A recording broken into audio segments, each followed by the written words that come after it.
आपके पास हमारे पक्ष में आने की गुंजाइश है। देवेंद्र फडणवीस का उद्धव पर तंज या शिंदे को संकेत। नमस्ते, मेरा नाम नाज़िया है और आप देख रहे हैं एनडीश न्यूज। बुधवार को महाराष्ट्र विधान परिषद में नेता प्रतिपक्ष अंबादास दानवे के विदाई समारोह में उप मुख्यमंत्री देवेंद्र फडणवीस ने एक टिप्पणी करते हुए शिवसेना प्रमुख उद्धव ठाकरे को अप्रत्यक्ष रूप से न्योता दिया। उन्होंने कहा, उद्धव जी, 2029 तक सरकार में बदलाव की कोई संभावना नहीं है। हमारे पास विपक्षी पक्ष में जाने की कोई गुंजाइश नहीं है, लेकिन आपके पास इधर आने की गुंजाइश है। इस पर अलग तरीके से सोचा जा सकता है। इस टिप्पणी ने सियासी हलकों में हलचल मचा दी है। क्या यह बयान केवल पुराने साथी से प्रतिद्वंदी बने उद्धव ठाकरे पर तंज था, या फिर यह संकेत था कि फडणवीस के मौजूदा सहयोगी एकनाथ शिंदे को? इस टिप्पणी के दौरान मंच पर एकनाथ शिंदे खुद फडणवीस के बगल में बैठे थे।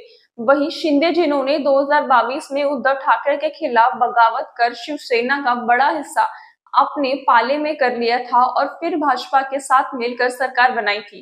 फडणवीस और उद्धव ठाकरे 2014 से 2019 तक महाराष्ट्र में साथ सत्ता में रहे, लेकिन 2019 के विधानसभा चुनावों के बाद उद्धव ने बीजेपी का साथ छोड़कर कांग्रेस और एनसीपी के साथ मिलकर सरकार बना ली और मुख्यमंत्री बने।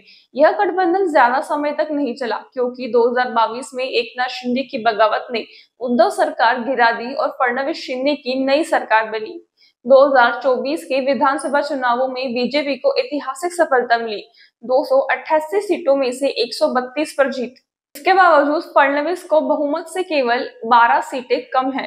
संख्यात्मक स्थिति उन्हें राजनीतिक रूप से आत्मविश्वास से भरा बनाती है और सहयोगियों पर दबाव बनाने की ताकत भी देती है, विशेष रूप से एकनाथ शिंदे की शिवसेना पर।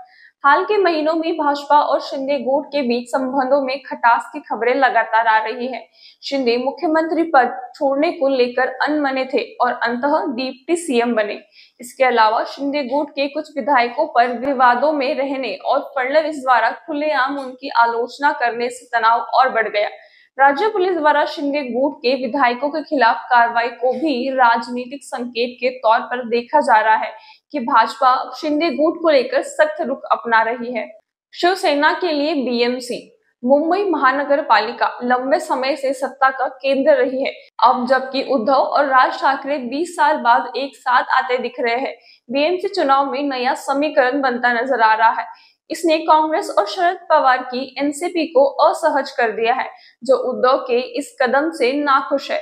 इसका असर पूरे विपक्ष गठबंधन पर पड़ सकता है। फडणवीस का आपके पास गुंजाइश है वाला बयान केवल उद्धव पर तंज हो सकता है, या फिर यह एक गहरी राजनीतिक चाल भी हो सकती है, जिसमें शिंदे को दबाव में लाने संभावित राजनीतिक पुनर्संरेखन का रास्ता खुला रखने का प्रयास है। राजनीति में न दोस्त स्थायी होते हैं न दुश्मन, और फडणवीस जैसे अनुभवी नेता इस बात को भली भांति समझते हैं। आज के लिए बस इतना ही। अन्य न्यूज और अपडेट्स के लिए हमारे यूट्यूब चैनल एनडीश न्यूज को सब्सक्राइब करें।